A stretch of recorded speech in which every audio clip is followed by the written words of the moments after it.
guys, tutuin na natin ang tuyo o bulad. I-on ko lang po muna yung gasol.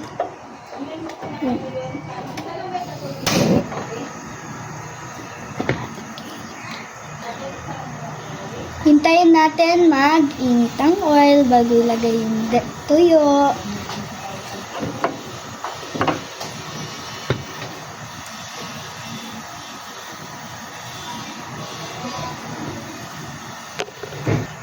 Ayan guys, mainit na ang mantika. Ilalagay na natin ang tuyo.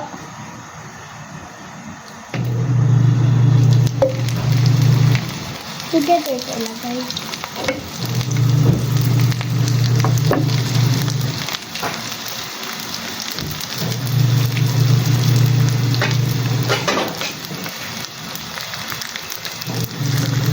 Ayan guys, ready na ang bulad natin. Kuhin na po natin. Ayan guys, susuhin natin.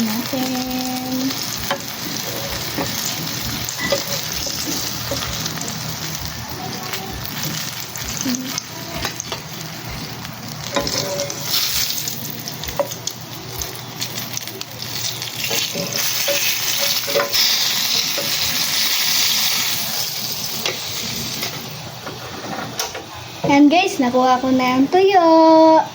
Ayan guys, luto na. Sarap ng kain ko mamaya. Kain po tayo. Bye-bye!